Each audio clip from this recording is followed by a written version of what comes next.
할렐루야. 참 아름다운 찬양 감사했습니다. 오늘 제가 이렇게 대전 왔는데 보니까 여러분들 마음속에 이 통일에 대한 그런 열망들이 참 많으신 것 같아서 참 감사합니다.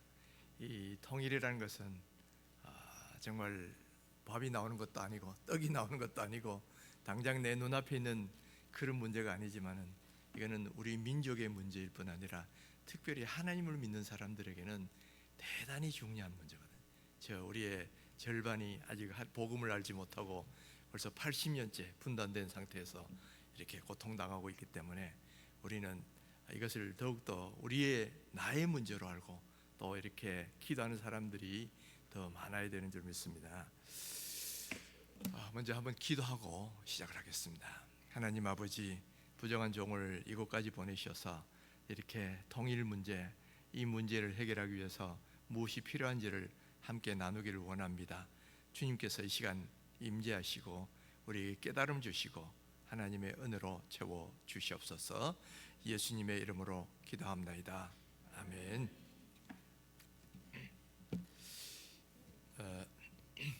소리 좀 들립니까? 예. 시편 126편에 보면 이렇게 되어 있어요. 여호와께서 시온의 포로를 돌려보내실 때에 우리는 꿈꾸는 것 같아도다. 그때에 우리 입에는 웃음이 가득하고 우리 혀에는 찬양이 찼었도다. 그때 문나라 가운데서 말하기를 여호와께서 그들을 위하여 큰 일을 행하였다 하였도다. 이거는 이스라엘 백성들이 바벨론 포로에서 돌아오고 난 뒤에 이렇게 그 은혜의 기쁨을 노래하면서 또 하나님께 기도하는 그런 내용이 되어 있어요. 시온의 포로로 돌려보내실 때 꿈꾸는 것 같았다. 꿈꾸는 것 같았겠죠. 이렇게 우리가 36년 동안 나라 없는 백성으로 있다가 해방될 때도 참 꿈꾸는 것 같았는데 여기는 아예 자기 고향 땅에서 저 멀리 타국에 거의 70년간이나 이렇게 떨어져 살았는데도 이제 자기 고향 땅에 돌아오니까 얼마나 꿈꾸는 것 같았겠습니까? 정말 여호와께서 큰 일을 행하셨도다. 이제 그렇게 합니다. 그 다음에 이 이야기가 나와요. 여호와께서 우리를 위하여 큰 일을 행하셔서 우리는 기쁘도다. 계속 앞에서 이야기고요. 여호와여 우리의 포로를 남방 시내같이 돌려보내소서. 자, 이 말은 우리는 지금 돌아왔지만 아직 돌아오지 못한 사람들이 있다는 거예요. 아직 돌아오지 못한 사람들. 여호와여 그들도 빨리 우리에게 돌려보내 주십시오 하라는 그런 내용이죠. 그리고 난 뒤에 이제 우리가 잘 아는 말씀들이 나옵니다. 눈물을 흘리며 씨를 뿌리는 자는 기쁨으로 거두리로다. 울며 씨를 뿌리러 나가는 자는 반드시 기쁨으로 그 곡식단을 가지고 돌아오리로다. 이 말씀을 하고 있어요. 우리가 이 말씀을 우리 민족에다 한번 적용해 본다면 우리 민족이 36년간 이렇게 일제 식민지 치하에서 나라 주권을 잃고 그렇게 식민지 생활하다가 하나님께서 우리 민족을 해방시켜 주실 때 얼마나 우리가 기뻤습니까? 정말 꿈꾸는 것 같은 그런 일이 우리 민족에도 일어났단 말이에요. 그런데 이 꿈꾸는 것 같은 일이 완벽한 게 아니었어요. 남쪽 절반만 이루어졌어. 북쪽은 어떻게 됩니까? 비록 일본으로부터는 해방됐지만은 이제는 공산주의라는 거기에 또 새로 속박이 돼가지고 여전히 지금도 고통당한 지가 지금 80년이 됐습니다. 그렇기 때문에 방금 4절에 말한 것처럼 여호와여 우리의 포로를 남방 시내들에게 돌려보내셔서 아직 오지 못한 사람들이 있단 말이에요. 그들까지도 돌려보내달라고 그렇게 기도하는 것처럼 오늘 우리 절반이 아직도 이 공산치하에서 신음하고 있어서 하나님의 복음도 알지 못하고 자유도 알지 못하고 또 영적인 영육 간의 굶주림 속에 지금도 있기 때문에 지금 우리가 기도해야 될 내용이 바로 이런 내용이죠. 여호와여 우리의 포로를 남방 시내들 같이 돌려보내소서. 저 북한에 있는 우리 동포들도 빨리 이렇게 해방이 되어서 우리와 같이 복음의 은혜를 경험하고 또 정치적 자유도 누리고 또 경제적 부도 누릴 수 있는 그런 날이 오게 해달라고 우리가 기도해야 되겠죠. 그리고 이제 이것이 오늘 우리들에게도 동일하게 적용되는 겁니다. 눈물을 흘리며 씨를 뿌린 자는 기쁨으로 거두리로다. 자, 지금 우리가 눈물을 흘리며 씨를 뿌려야 돼요. 씨를 뿌릴 때 나중에 언젠가는 기쁨으로 통일되는 날이 오게 되겠죠. 그러면 우리가 무슨 씨를 뿌려야 되느냐? 뭐 성교의 씨도 뿌려야 되고 많은 씨를 뿌려야 되지만은 그 중에 중요한 것 중에 하나가 바로 기도의 씨라는 거예요. 바로 울면서 기도하는 사람들이 있었기 때문에 이스라엘 민족도 바벨론 포로에서 돌아왔던 것처럼 오늘 우리도 마찬가지로 이 울면서 기도하는 사람들이 있을 때에 하나님께서 저 북한 땅도 다시 회복시켜 주실 것이라고 저는 확신합니다. 그러면 무엇을 위해 기도할 건가? 무엇을 위해 기도할 건가? 물론 우리가 북한의 해방을 위해서 기도해야 되죠. 저도 우리 교회에서 새벽마다 이 통일을 위해서 기도합니다. 그래서 우리가 새벽 기도를 하면 보통 말씀을 전하잖아요. 그러면 말씀 붙들고 한번 기도하고, 그 다음 교회를 위해서 한번 기도하고, 그 다음 나라와 민족을 위해서 한번 기도하고, 그 다음에 자기 개인 기도하고, 뭐 이렇게 우리는 진행을 해요. 그래서 나라와 민족을 위해서 특별히 저 북한에 있는 동포들을 위해서 기도하는 것을 해야 됩니다. 울면서 씨를 뿌려야죠. 그런데 이제 문제는 어떤 종류의 씨를 뿌릴 것인가 할 때 꼭 잊지 말아야 될 게 있어요. 그게 뭐냐면은 회개의 씨라는 겁니다. 회개의 기도가 있어야 된다. 무슨 회개? 자, 지금 이렇게 남북 분단이 된 것이 우연히 됐겠느냐는 거예요. 우연히 하나님의 섭리 아래 있다면 그 원인을 우리가 해결을 해야 하나님이 다시 돌이켜 오시잖아요.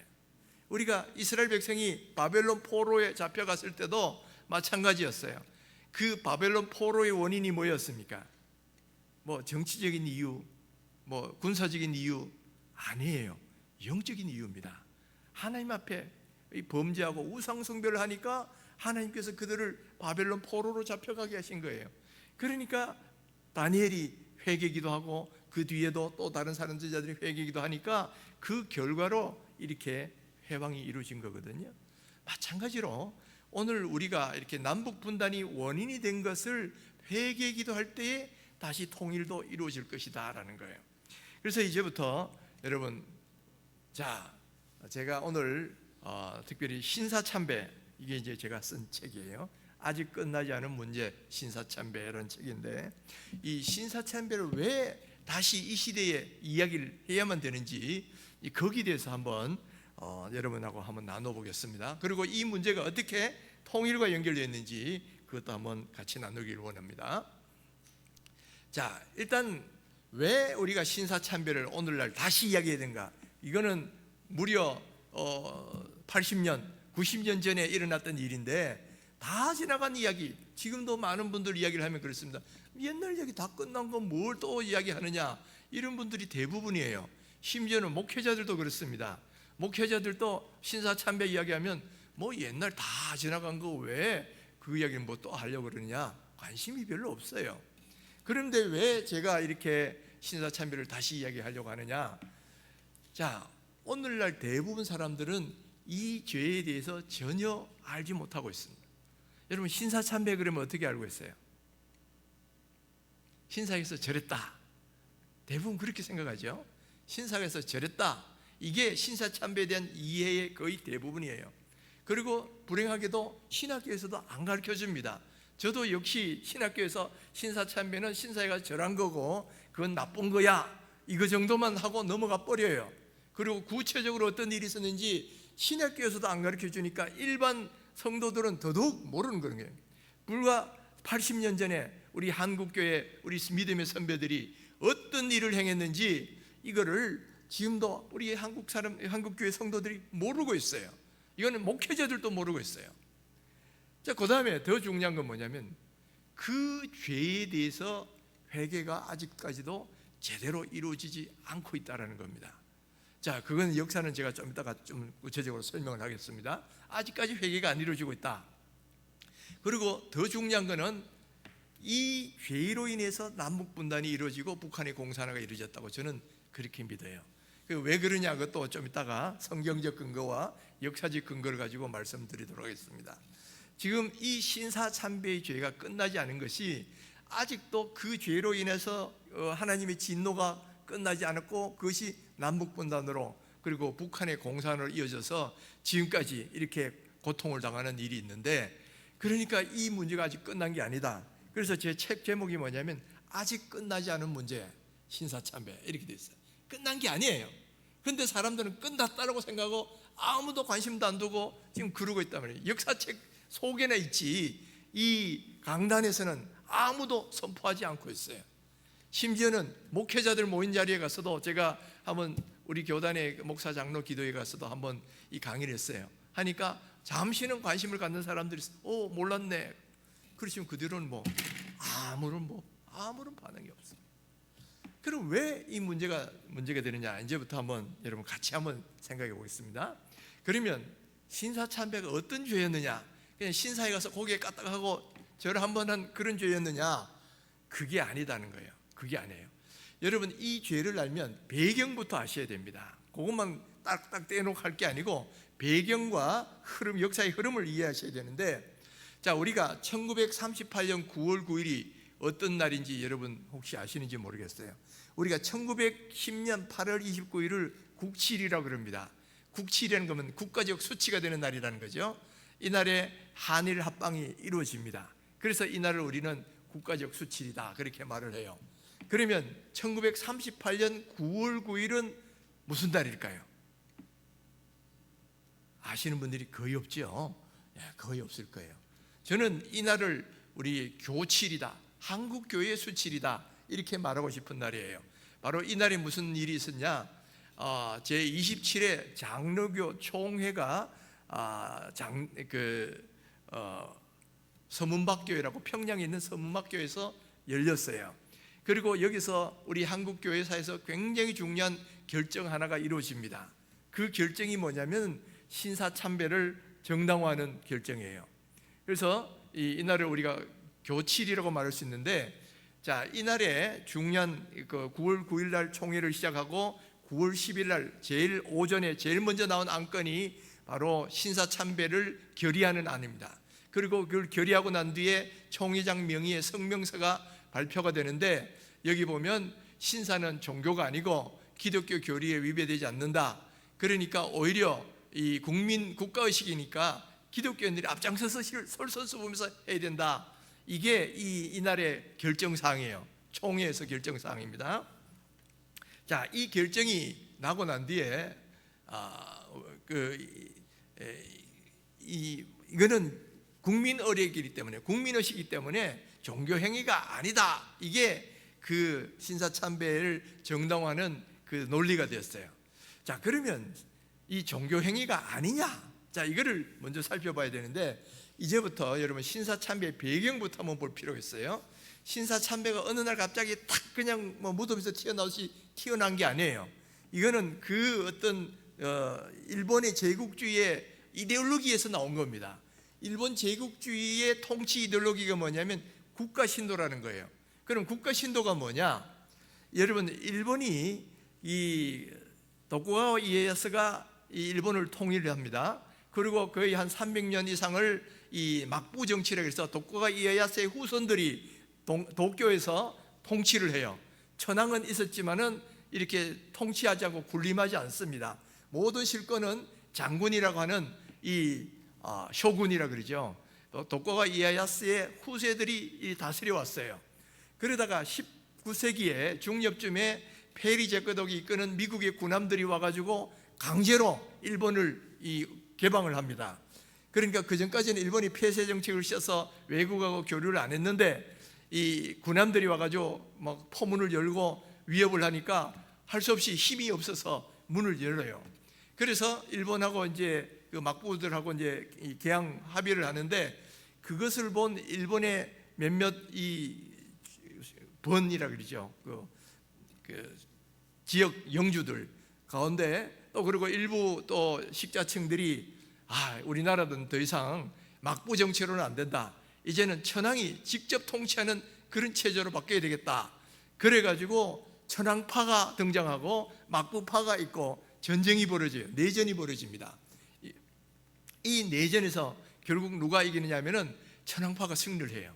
그때부터 이제는 이 300년간 이어져 온 이 막부 정치가 끝나고 천황이 직접 통치하는 그런 체제로 바뀝니다. 그래서 그걸 메이지 유신이다 이렇게 이야기하죠. 메이지가 천황이 첫 천황이 되면서 그 메이지가 모든 시스템을 다 바꾸는 겁니다. 이제 천황 통치 체제로 바꿔요. 그리고 이 헌법을 제정을 합니다. 헌법을 제정하는데 이 헌법을 만드는 그때 이등박문이라는 우린 안중근 선생 죽임당한 사람들 있죠. 이런 사람들 비롯한 식자층들이 유럽을 갔다 와요. 그래서 몇 번씩 갔다 오면서 일본의 헌법을 어떤 식으로 만들 것인가 이렇게 보다가 보니까 종교성이 들어가야 된다는 걸 아는 거예요. 기독교가 유럽의 이 모든 지배 이데올로기인 것처럼 종교성이 들어가야 되겠다. 그래서 어떻게 했냐면은 이 천황의 통치를 정당화하려고 하는데 그 이데올로기를 어디서 가져왔냐면 이 일본의 신도신앙이라 있어요. 민간신앙 신도신앙이라고 있습니다. 이 신도신앙이 지금도 일본은 신도가 99%입니다. 기독교는 1% 될까 말까예요. 그러니까 대다수가 지금도 신도고 이 1일 되면 모든 90%의 일본 국민이 다 신사에 가가지고 절하고 1년의 행복을 빌고 그렇습니다. 모든 게 이제 신도 중심으로 지금 돼 있어요. 지금도 그렇습니다. 근데 이 신도 신앙을 그대로 갖고 오는 거예요. 신도 신앙에 따르면 일본의 창건한 국조신이 누구냐면 아마데라스 오미카미, 한문으로 하면 천조 대신이라는 여자 태양신이에요. 태양신이 이 일본을 만들었고 그 후손들이 다 천황들이에요. 그러니까 이 자기 국조신의 후손들이 천황이 돼가지고 지금까지 내려오고 있다는 거예요. 그러니까 이 신도 신앙을 가지고 천황을 숭배하는 그런 어떤 이데올로기를 만들어낸 게 국가신도라는 겁니다. 그러니까 국가신도에서 어떤 종교적 요소는 좀 빼고 그러면서 이 천황의 통치를 정당화하는 이데올로기를 만드는데 천황은 그 일본의 국조신인 아마데라스 오미카미 천조 대신의 손자고 그리고 이 손자인 천황도 뭐예요? 신의 손자이니까 뭡니까? 천황도 신인 거예요.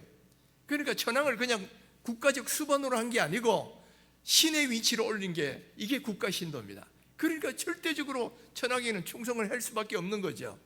그래서 천황을 신적 위치로 올립니다. 그래서 일본 헌법에도 제1조는 천황이 모든 걸 통치한다 하고 3조에 가면 천황은 신성불가침이라는 조항이 있어요. 천황은 신이니까 이 헌법의 제정자이지 헌법의 통치를 받는 존재가 아닌 거예요.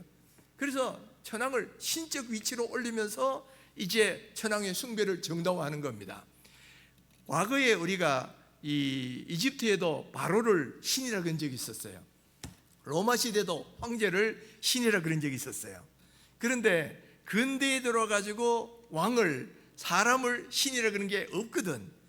우리가 김일성을 신격화 했다 그러지만 신격화지 신이라 그러지는 않았어요. 그런데 일본에는 천황을 신이라 그런 거예요. 이게 바로 국가신도예요.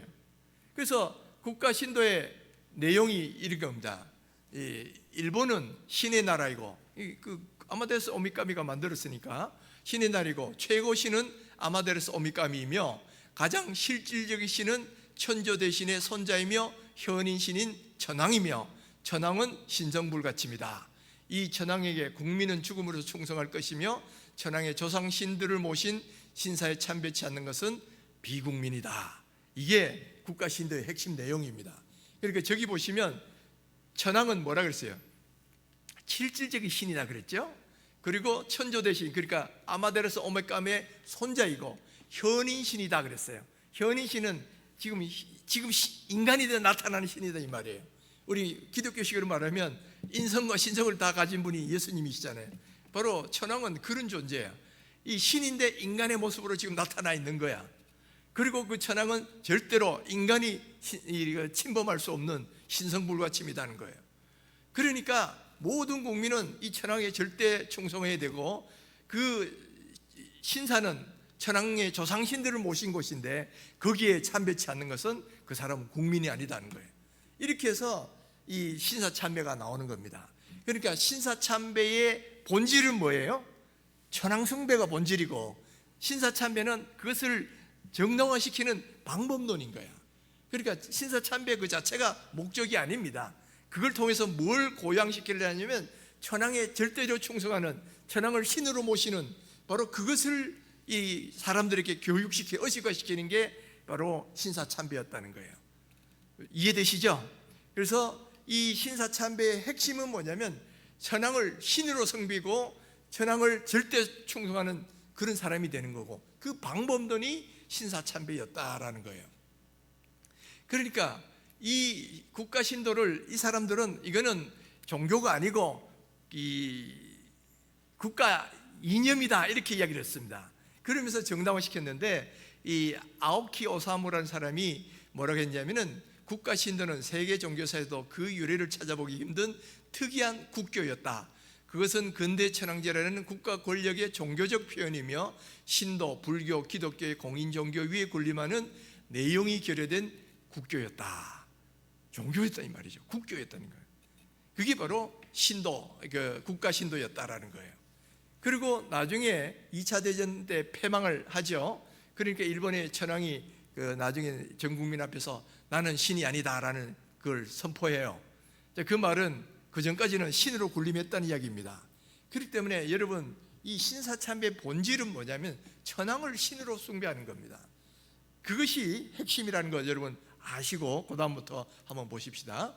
자, 내용이 이런데도 이 일본 제국에서는 어떻게 했냐면은 기독교인들 회의할 때 이거는 종교가 아니고 이 국가적인 어떤 국민 윤리다 이렇게 포장을 합니다. 포장을 해서 신사참배는 절대로 종교행위가 아니니까 국가적 윤리에 해당되는 거니까 애국적 행위니까 누구나 다 해야 된다 이렇게 설득을 했고, 뭐 알면서도 넘어간 사람, 모르고 넘어간 사람, 뭐 다양한 사람들이 있는 거죠. 그래서 결과적으로 이 강압에 의해 가지고 이 27회 장로교 총회에서 결의를 합니다. 신사참배는 종교행위가 아니니까 기독교인이 앞장서서 해야 된다라고 결의를 하는데, 자, 이 결의가 어떤 의미가 있느냐 하면은 첫째는 기독교의 마지막 보루가 무너졌다는 겁니다. 이미 감리교, 뭐 안식교, 천주교 이런 데는 이미 신사참배 그 전에 먼저 결의를 다 해버렸어요. 다 하고 있고, 그 다음에 장로교가 마지막 보루였는데 이 38년 총회에서 결의를 하면서 마지막 보루가 무너지게 되죠. 또 뿐만 아니라 기독교의 몸통이 넘어갔다는 겁니다. 이게 무슨 말이냐면은 오늘날도 우리나라에 장로교가 제일 많잖아요. 다른 종교 교파들 다 합친 것보다 장로교가 더 많습니다. 그런데 이때 당시는 장로교는 다른 교단들 다 합친 것의 3배가 됐습니다. 그 정도로 장로교가 압도적입니다. 그런데 장로교 총회에서 저걸 결의했으니 기독교 몸통이 넘어간 거예요. 그 전에 뭐 다른 교보다들 뭐 하는 거는 그건 지역적인 거고, 장로교가 거의 뭐 70% 가까이 되는데 거기가 이렇게 신사참배 결의를 했으니까 기독교의 몸통이 넘어간 것과 다를 바 없다는 거죠. 또 그 다음에 이 신사참배 결의가 이루어지면서 그 다음 뒤에 이제 조금 제가 설명하겠지만 이거보다 더 수많은 배도들이 이루어집니다. 그것들을 정당화하는 수단이 바로 이 결의가 돼요. 바로 우리 총회에서 결의했지 않느냐. 그러니까 그 뒤에 어떤 비기독교적인 그런 우상숭배 같은 일이 일어나도 총회 결의라는 것 때문에 그것이 다 정당화돼 버려요. 그러니까 여러분, 이 법이라는 거 혹은 총회 결의라는 거 이런 거 참 중요합니다. 이거 함부로 보시면 안 돼요. 이번에 우리나라에서도 뭐 동성애와 관계된 법을 뭐 입법을 하려고 그랬죠. 지난번 국회에서도 몇 번 이렇게 발의가 되고 했지만은 통과는 안 됐어요. 그러나 여러 가지 그냥 우리 기독교 교계에서 반대 안 했더라면 아마 통과됐을 겁니다. 또 일부 기독교 단체들도 아유 뭐 그거 사람들의 인권, 소수 정소수자 인권을 보호하는 거 좋지 않느냐 뭐 이래 가지고 찬성한 사람들도 있습니다. 근데 여러분, 법이 한번 만들어지죠. 그러면 이 법이 만들어지면 모든 게 그것이 정당화가 되고 그 이상의 어떤 배도가 나와도 할 수가 없어요. 한번 법이 만들어지면요, 이 강단에서 동성애는 죄입니다라는 설교조차도 할 수 없어요. 그리고 이게 이미 미국이나 유럽이 다 증명합니다. 그래서 이 법이라는 거 절대로 허용하면 안 되는 거예요. 가볍게 보면 어떤 분은 그러더라고요. 나는 반대하지만 뭐 굳이 뭐 그 법 입법화 시키는 걸 반대하느냐 이런 분들이 계시더라고. 그건 여러분 법의 위력을 몰라서 그래요. 한번 입법화하면 거기에 대해서 어떤 것도 안 됩니다. 그래서 지금 미국이나 영국이나 목회자들 가운데 동성애 반대하면 교단에서 다 쫓겨나고 있어요. 왜냐하면 법이 그렇게 돼 있기 때문에. 그러니까 여러분, 총회 결의가 저렇게 되어버렸기 때문에 그 다음에 이 신사참배에 대한 어떤 배도가 관계된 배도적인 행위 나와도 다 정당화가 되어버린다는 거예요. 그래서 여러분 결의나 법 같은 거 가볍게 보시면 절대로 안 됩니다. 이것이 모든 것을 정당화하는 수단이 되어버린다는 거예요. 자, 그 뒤에 이 결의가 나온 뒤에 어떤 일이 벌어지느냐. 자, 그날 점심때 오전에 결의를 하고 점심때 거기 있는 모든 노회장과 또 다음에 부처장회장이 평양 신서로 갑니다. 그리고 거기서 저렇게 참배를 해요. 공식적으로. 이게 아주 굉장히 획기적인 사건이기 때문에 일반 신문에도 저렇게 대서특필이 됐어요. 자, 이렇게 결의로 나니까 그 다음에 10월달에는 서울에서, 수도가 서울이니까 서울에서 감리교도 그렇고 장로교도 그렇고 대규모 군동 집회를 하면서 우리가 신사참배를 하자. 그리고 단체로 저 남산에 가서 신사참배를 합니다. 그리고 고해 12월 12일 날 각 교단의 대표들 7명이 일본으로 건너가요. 그래서 일본에 가면 중년 5개 중년 신궁이 있습니다. 모든 신사들의 최고 신궁이 어디냐면 이세 신궁이에요. 아마데라스 오미카미를 모시기 때문에 최고 신궁인데 거기 이세 신궁을 비롯한 5개 신궁을 들어가면서 참배를 하고 와요. 저는 2년 전인가 일부러 저 교단 대표들이 참배하고 왔다는 5개 중에 4개를 방문을 했습니다. 그리고 거기서 회개 기도를 하고 왔어요. 우리 조상들이 와가지고 여기서 참배를 하고 갔는데 하나님 이 죄를 용서해 달라고 일부러 나는 거기에 방문해가지고 회개 기도를 하고 왔는데, 이렇게 우리 그 교단의 대표들이 가가지고 저 신궁에가 절을 했다는 것은 한국 교회가 무너졌다는 것을 그대로 보여주는 거죠. 자, 그렇게 난 뒤에 어떻게 되느냐면 신사참배를 반대하는 사람들이 있을 거 아닙니까? 신사참배들을 반대하는 사람들에서 교계가 이제 탄압을 시작합니다.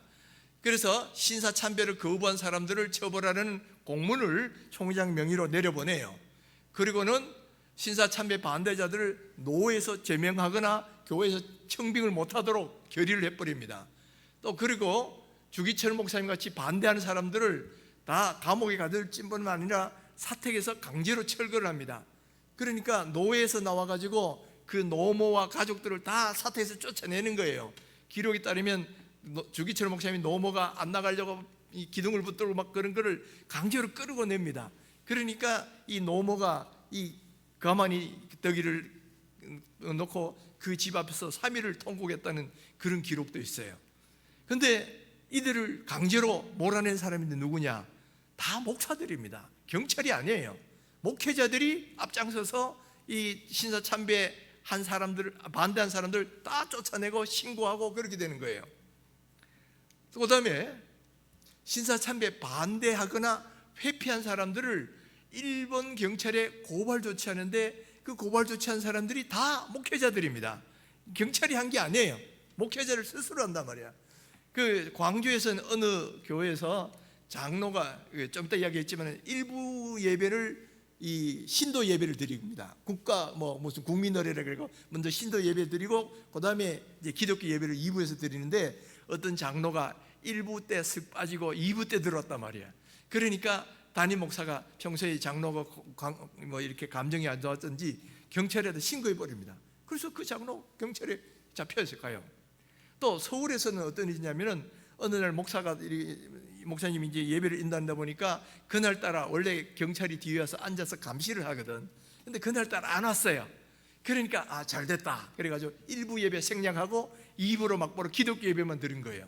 그런데 이걸 누가 다른 목회자들이 알고 이 목사님을 신고해가지고 또 경찰에 가가지고 또 감옥에 갇혀가지고 고생당하는 거예요. 여러분, 이 신고하고 고발하는 것은 경찰이 한 일이 아니에요. 다 목회자들이 한 일입니다. 왜? 총회가 그렇게 결의를 했기 때문에. 총회가 결의를 했기 때문에 그게 그렇게 되는 겁니다. 그러니까 이 결의라는 게 그만큼 굉장히 중요한 위력이 있는 거기 때문에 우리가 조심해야 된다는 이야기죠. 또 그다음 이때부터 교회들이 많은 배도들이 이루어지는데 신사참배 결의에서 신사참배만 하는 게 아니고요. 그 이상의 배도들이 계속 이루어집니다. 이제 일본 경찰에서 교회들마다 다 이 설문지를 보냅니다. 그래서 사인하라는 겁니다. 그 설문지 내용이 뭐냐면 천황이 높으냐 여호와 하나님이 높으냐, 그 다음에 천조 대신이 높으냐 여호와 하나님 높으냐, 또 신사참배가 국민의례냐 종교행위냐 이래가지고 여기다 다 사인하라는 거예요. 사인 안 하면 잡아 가두거나 교회는 폐쇄시키겠다고 위협을 합니다. 그러니까 어떻게 했겠어요? 교회들마다 다 사인을 한 겁니다. 여러분, 우리 기독교가 어떻습니까? 나 외에 다른 신을 두지 말라는 거 아니에요. 나 외에 다른 신을 두면 안 되는 종교야. 그런데 다른 신을 둔 것도 모자라서 하나님보다 더 높은 신이라고 모든 기독교인들이 다 사인했어요. 목사, 장로 할 것 없이 다 사인했다 이 말이에요. 여러분, 이런 배도가 있을 수 있습니까? 이런 목사고 장로라고 하는 사람이, 그러니까 다른 사람은 더 말할 것도 없어요. 이 하나님 외엔 다른 신을 섬기지 말고 인정도 하면 안 되는데 천황을 하나님보다 더 높은 신이라고 그러고 천조 대신을 하나님보다 더 높은 신이라고 그러고 이런 걸 다 사인을 했기 때문에 이거야말로 배도 중에 배도죠. 그런 걸 온 한국교회가 다 저질렀다는 이야기예요. 또 뿐만 아니고 목회자들이 이 신도 중들이 주관하는 이 신도 세례를 받습니다. 서울에서는 한강에, 저 부산에서는 송도 앞바다에 가가지고 저렇게 옷을 벗고 물에 들어가서 세례를 받는 거예요. 세례를 받기 전에, 신도 침례를 받기 전에 뭘 하느냐면은 천조대신이 최고신입니다, 이걸 신앙 고백을 해요. 그리고 여호와신이 최고신이 아니고 천조대신이 최고신이라고 신앙 고백을 하는 겁니다. 그리고 또 우리가 과거에 잘못된 이런 신앙을 다 씻고 씻어 버리겠습니다. 과거에 잘못된 신앙이라는 게 뭐예요? 정통 기독교 신앙을 벗어버리겠다는 이야기예요. 그렇게 고백하고 난 뒤에 신도의 세례를 하는 미소기 하라이를 목회자들이 다 받습니다. 이런 엄청난 배도들이 저질러지죠. 또 교회당 안에 그 신사가, 원래 신사를 일면 일신사 운동을 합니다. 면 단위마다 신사 하나씩 세우려고 하는데 그래도 다 안 되니까 집집마다 간이 신사를 또 세워요. 그래서 지금도 일본에 가면 간이 신사는, 가미다나라는 간이 신사를 집에다가 이렇게 갖다 놓은 그런 집들도 꽤 많이 있습니다. 근데 저 간이 신사를 어디다? 교회당에다 설치하는 거예요. 교회당 안에 설치하는데, 옛날 우리가 구약 성경을 읽으면 므낫세 왕이 성전 안에다가 이 우상을 갖다 놓고 세워가지고 하나님의 진노를 세운 산 적이 있었잖아요. 그와 똑같은 일이 벌어진 겁니다. 교회당 안에 이 오른쪽 위에다가 가미다라는 일본의 신들을 모신 신사를 저기다 설치해 놓고 거기다 예배하는 겁니다. 여러분, 이게 한국 교회가 있었던 일이에요. 이게 참 상식적으로 생각하기 힘든 일들이 벌어진 겁니다. 또 예배도 1부 예배가 있고 2부 예배가 있어. 1부 예배는 국민의례라고 했는데 사실상 신도 예배는 거예요. 저게 대구 신정교회 주보인데 저기 보이시는지 모르겠어요. 1 하는 게 2개가 있죠. 그러니까 1 하는 거 앞부분은 뭐냐면은 국가봉창, 그 다음에 궁성여배 또는 묵념, 그 다음에 우미유가바 합창 이런 게 돼 있죠. 이게 다 먼저 예배 전에 다 이루어지는 겁니다. 그래서 먼저 국가 일어나서 국가제창합니다. 그 다음에 궁성여배라는 게 있습니다. 궁성여배는 이름이 황궁여배, 동방여배, 황거여배 여러 가지 있지만 다 같은 이야기예요. 이건 뭐냐면 일제히 일어나서 천황이 살고 있는 저 동쪽을 향해서 90도 폴도 인사를 하는 겁니다. 폴도 절을 하는데 이거를 최경례라 그래요. 사람한테, 다른 사람한테 저런 경례하면 안 돼. 오직 이거는 천황에게만 하는 경례. 그러니까 이 예배 시간에 일어나서 천황에 절을 한다는 건 뭐예요? 천황을 신으로 숭배하는 거예요. 그 다음에 한국신민서사라는 걸 암송을 합니다. 마치 우리 신앙 고백하듯이 이 한국신민서사 하는데, 우리는 대일본 제국의 신민입니다. 우리들은 마음을 합하여 천황폐하에게 충의를 다하겠습니다. 우리는 인고단련하고 훌륭한 강한 국민이 되겠습니다 하고 예배 시간에 다 일어나서 일제히 저걸 이렇게 암송을 하는 겁니다. 그리고는 우미유가바라는 군가를 제창을 해요. 이 군가가 바다로 나간다면 나의 시체는 바다에 띄우고 산에 나간다면 초원에 버린다.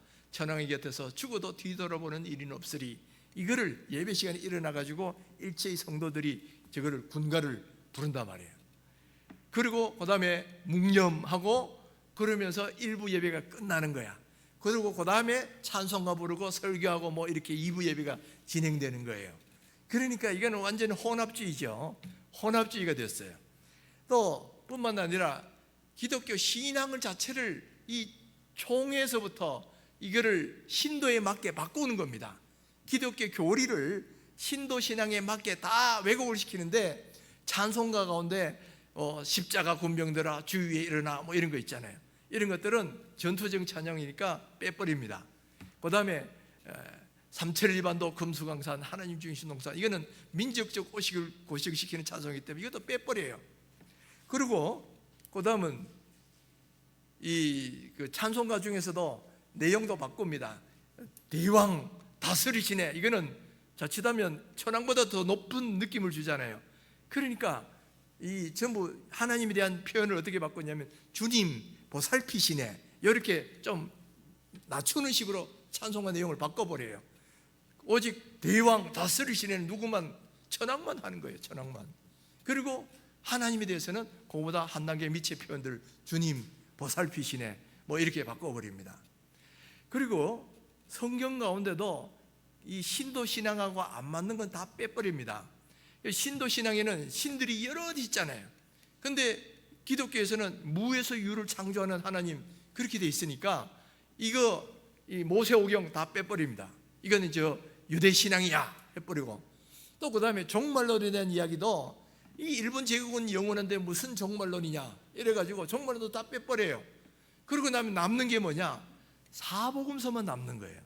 그래서 설교도 사복음서 안에서만 해야 되고, 또 성경도 사복음서만 출간해야 돼. 그러니까 기독교가 완전히 그냥 이상한 기독교가 되어버렸다는 거예요. 그리고 사도신경도 이 신도에 맞게 바꿔버립니다. 전능하사 천지를 만드신 하나님 아버지를 내가 믿사오, 이런 거 빼버리는 거죠.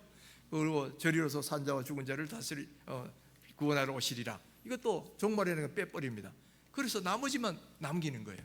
그러니까 신앙들이 완전히 그냥 이 왜곡돼 가지고 신도 신앙에 맞는 기독교, 그리고 의용 기독교로 다 변질이 돼 버리죠. 또 신학교가 어떻게 보면 최후의 보루가 돼야 되는데 신학교가 또 완전히 변질이 됩니다. 그래서 먼저 제일 이 장로교의 유명한 신학교가 평양신학교인데, 평양신학교가 이렇게 이 29회 총에서 신사참배를 결의하니까 이 선교사들이 세운 신학교니까 우리는 그거 동의할 수 없다, 그래가지고 따를 수 없다 그러면서 자진 폐교가 돼버립니다.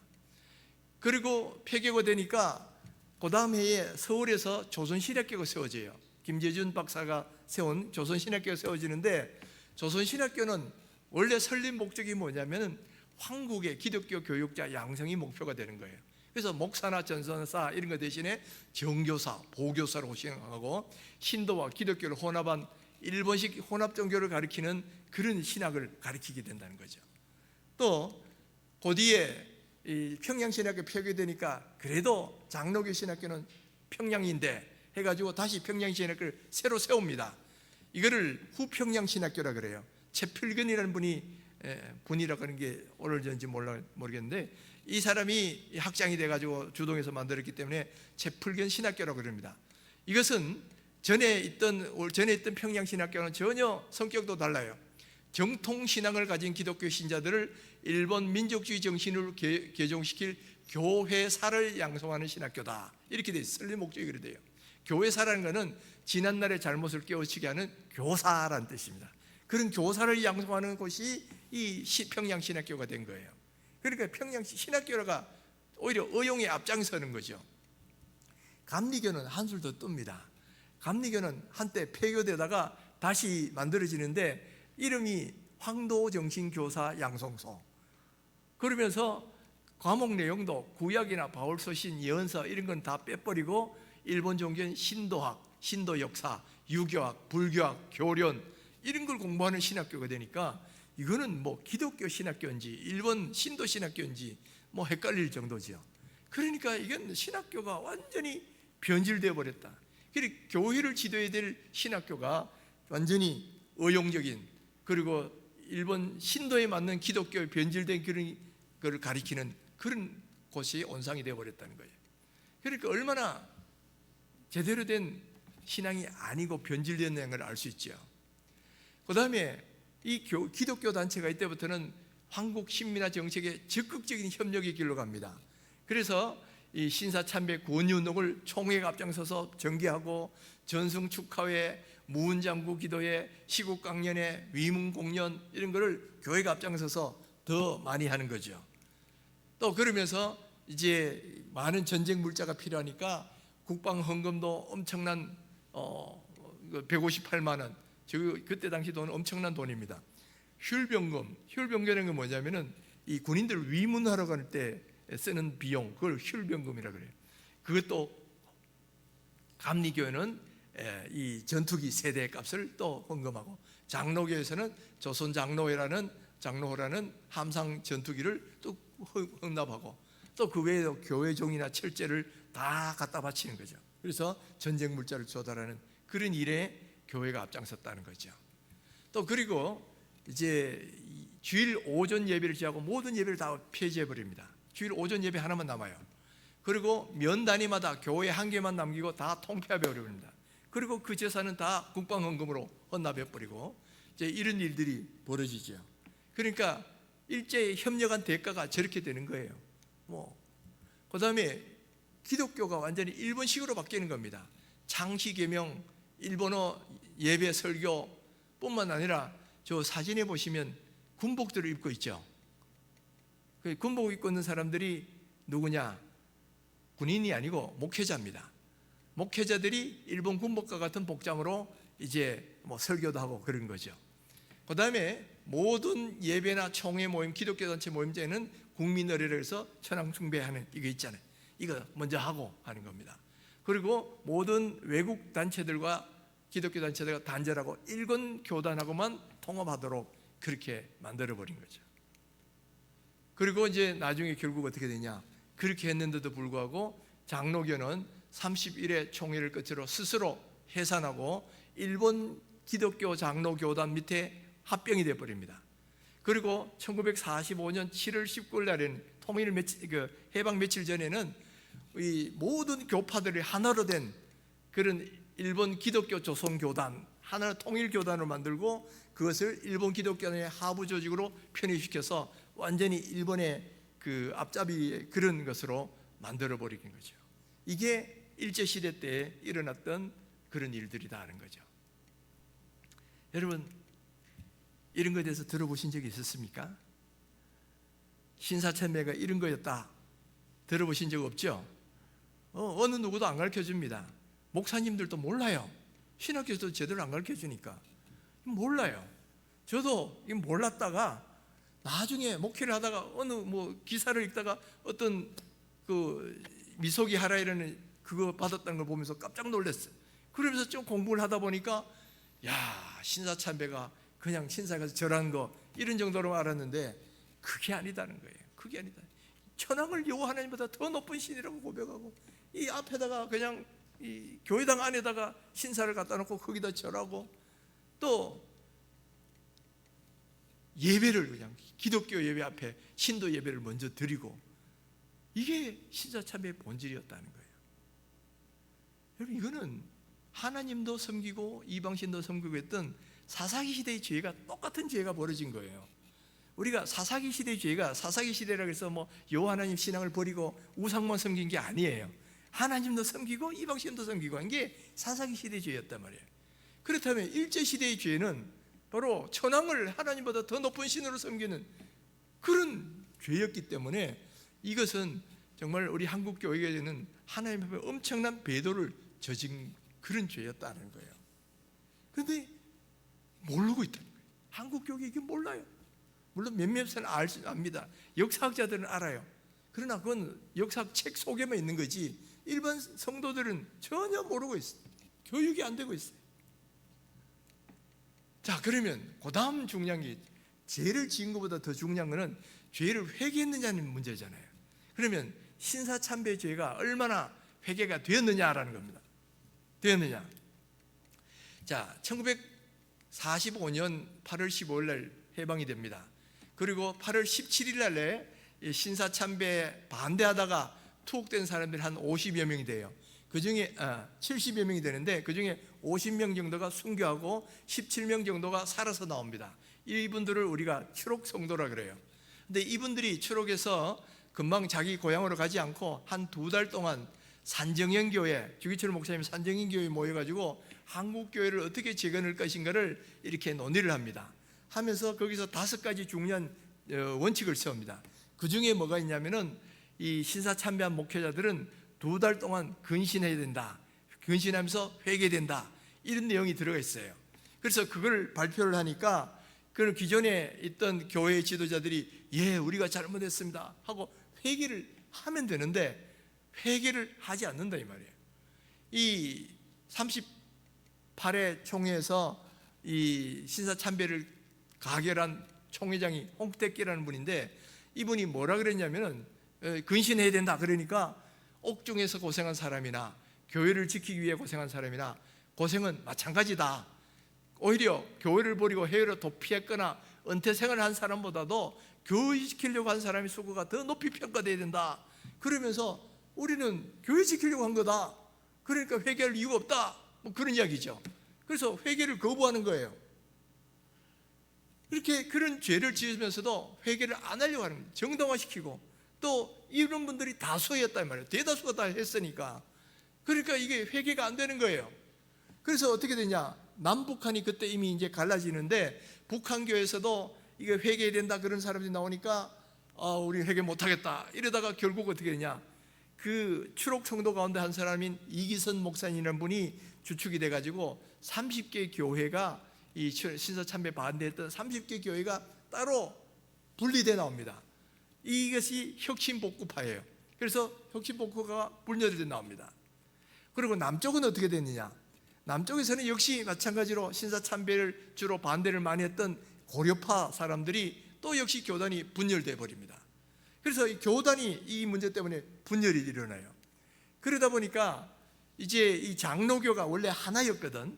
하나였는데 52년도에 바로 이 고려파가 신사참배 문제 때문에 분열이 되고 53년도에는 기장이 또 분열이 되어 갑니다. 기장은 약간 자유주의적인 그런 어떤 신학이 있으니까 그게 분열되어 나갑니다. 그러니까 이제 장로교가 보니까 막 분열이 세 군데로 돼 버리니까 이 큰일 났단 말이야. 야, 이러면 안 되겠다. 다시 우리가 이렇게 통합이 되는데, 통합되려면 신사참배 문제를 해결해야 되는 거예요. 그래서 39회 장로교 총회가 안동에서 열립니다. 이 안동에서 열린 장로교 총회에서 중요한 3가지 결정이 됩니다. 첫 번째가 27회 신사참배 총회의 결의를 취소한다. 이 결의가 취소 결의가 이루어져요.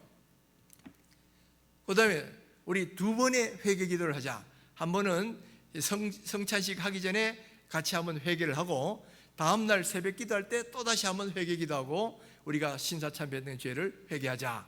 그렇게 결의를 합니다. 그 다음에 3번째는 신사참배로 순교한 유족들을 돕기 위해서 헌금을 하자. 이 3가지가 결의가 됐어요. 근데 2번의 회개 기도가 있었을까? 첫 번째가 이 성례식 하기 전에 회개 기도한다 그랬는데, 이상하게도 총회록에 기록이 안 돼 있어요. 그러니까 이게 했는지 안 했는지가 불분명하죠.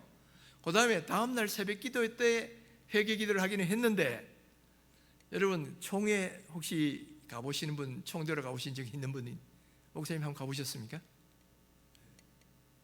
총대로 가보면 새벽 기도 참석하는 사람 거의 없습니다.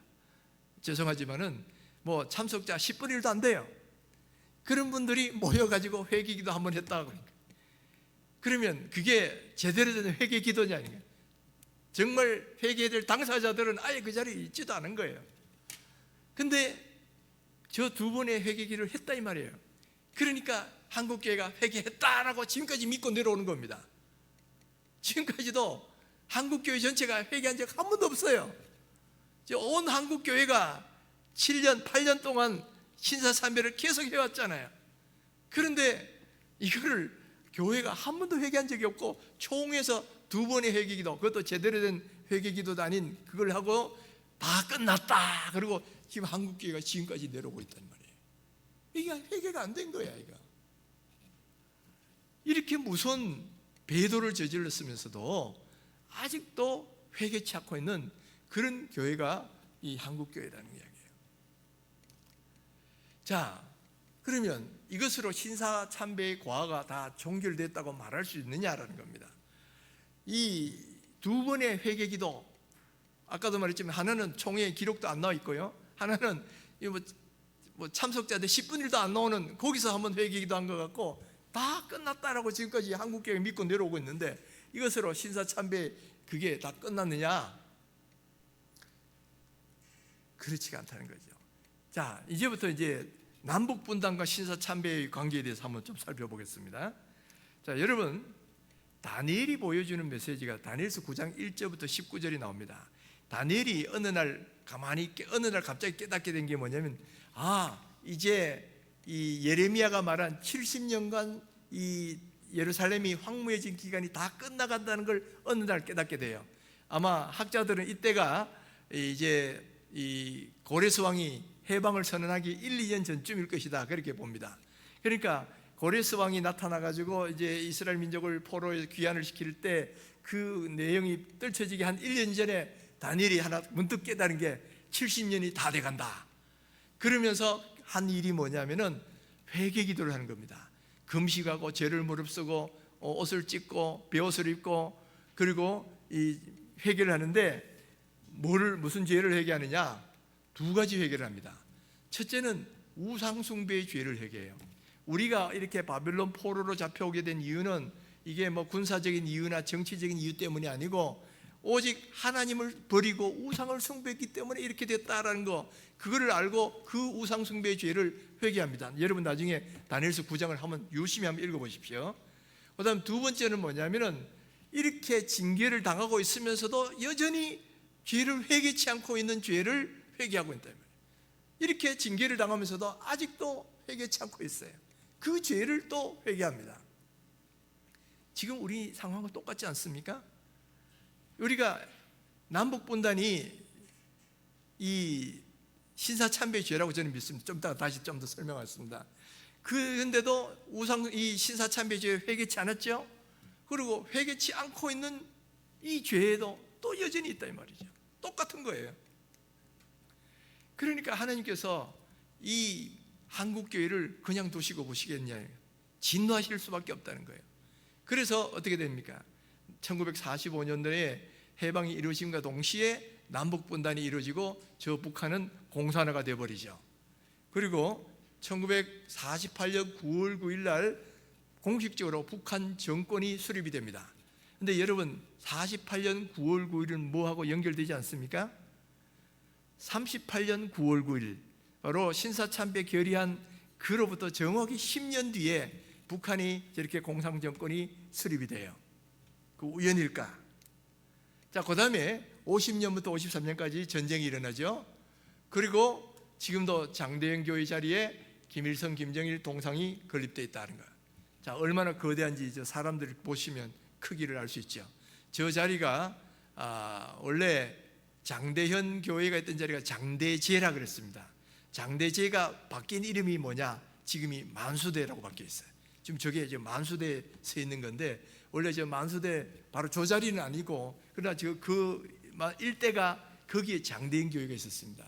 장대현 교회가 우리 알다시피 1907년 평양 대붕이 일어났던 그 교회 아닙니까?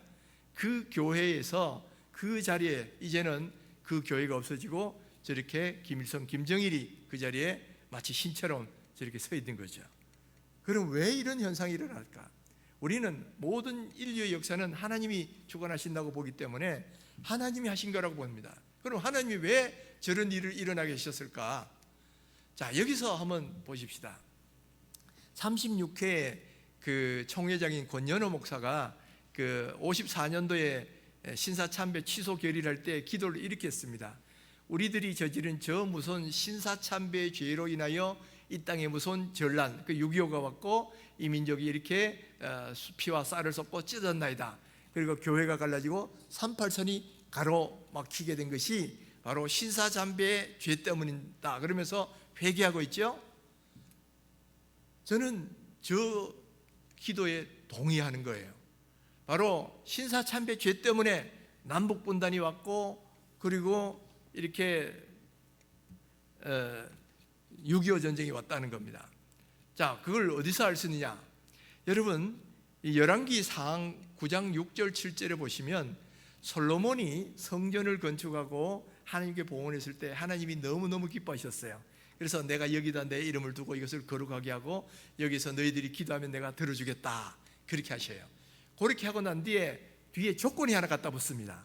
6절 7절, 만일 너희나 너희 자손이 아주 돌아서서 나를 따르지 아니하며 내가 너희 앞에 둔 나의 계명과 법도를 지키지 아니하고 가서 다른 신을 섬겨 그것을 경배하면 내가 이스라엘을 내가 그들에게 준 땅에서 끊어버릴 것이요 내 이름을 위하여 내가 거룩하게 구별한 이 성전이라도 내 앞에서 던져버리겠다. 두 가지를 하겠다는 거죠. 너희가 하나님을 잘 섬긴 한해는 내가 이 성전에 거하면서 너희에게 복을 주겠고, 그러나 반대로 너희들이 하나님을 버리고 우상 숭배하고 계명을 어기면 두 가지, 첫째는 이 땅에서 끊어버리겠다, 두 번째는 이 성전이라도 내가 던져버리겠다, 그렇게 말씀하시죠. 근데 이 말씀이 그대로 실현이 됩니다. 뒤에 실현인데 두 번 실현돼요. 첫 번째가 느부갓네살 왕의 바벨론 군대가 쳐들어와서 솔로몬 성전을 완전히 파괴해 버립니다.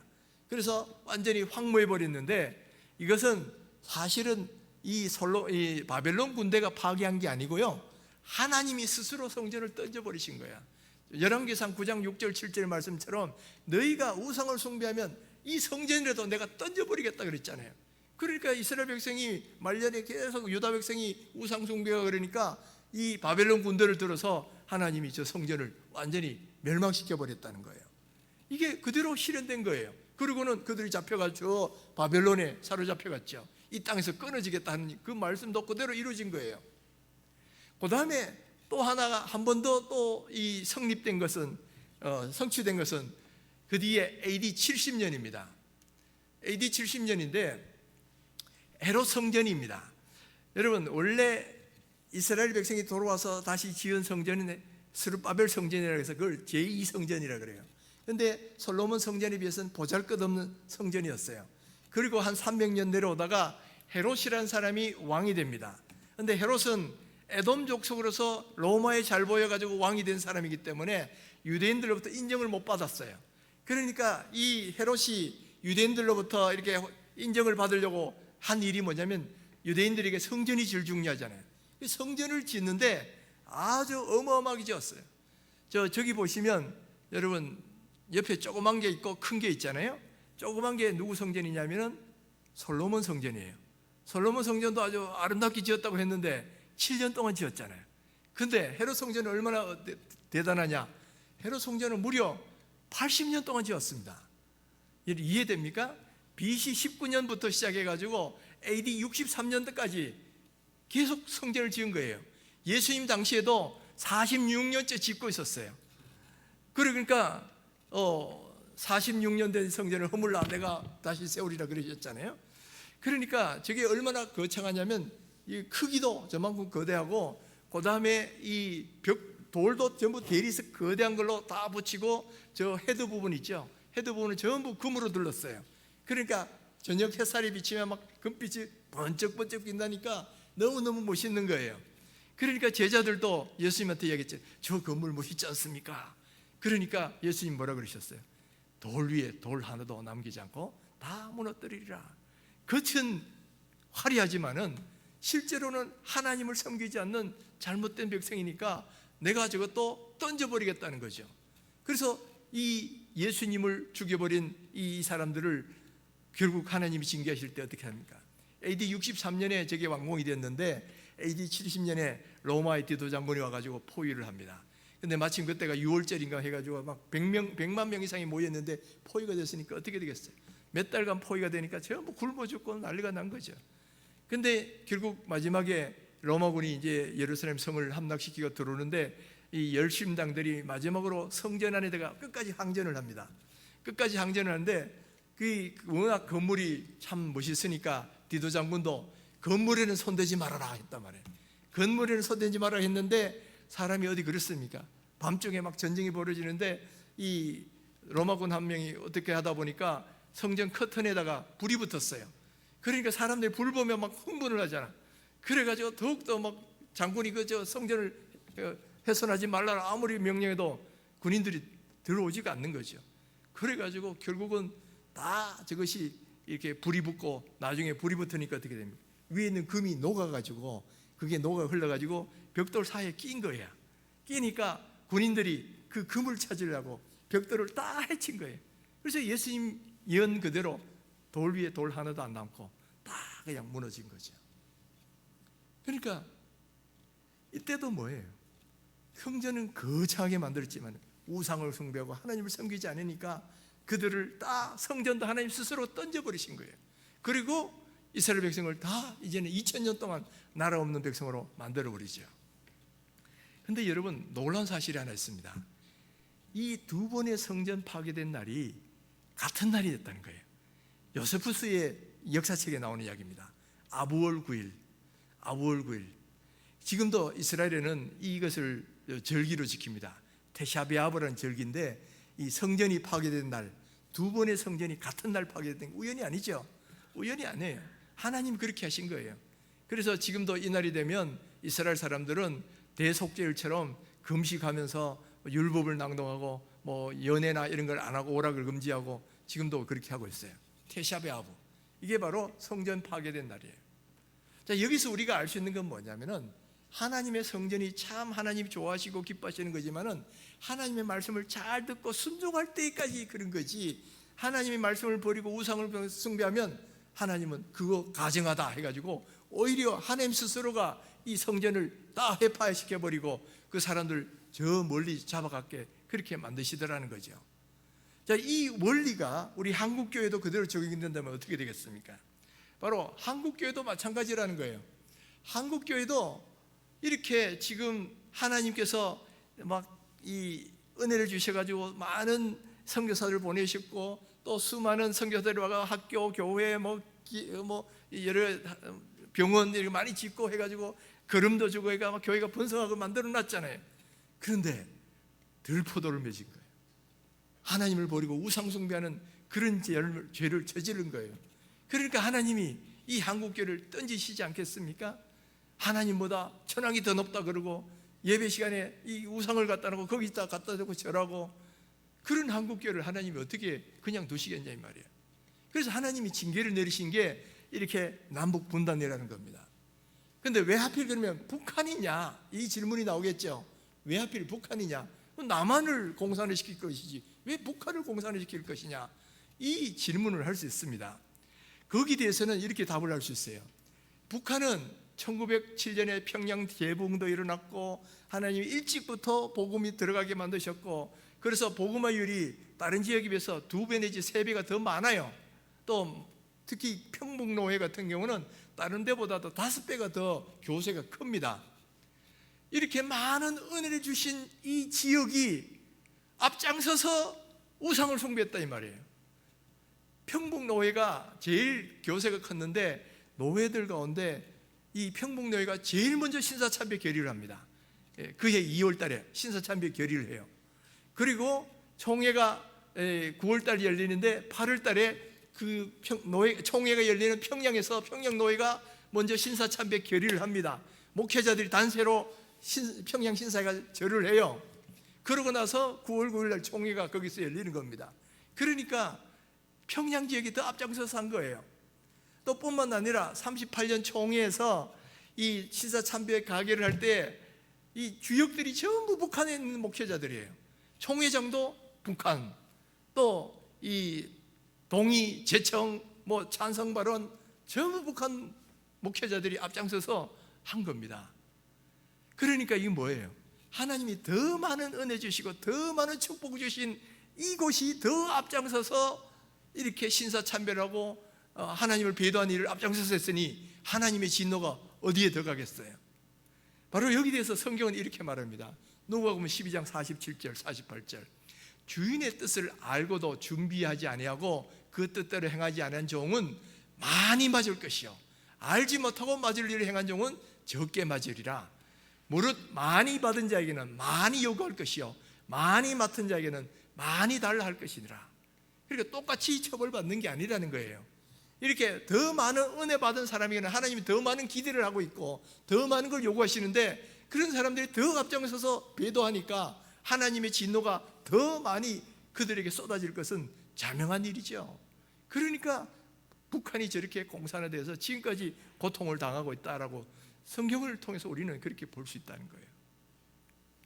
그래서 여러분, 북한 공산화가 이게 우연히 된 게 아니에요. 하나님의 섭리 아래서 이루어진 거야.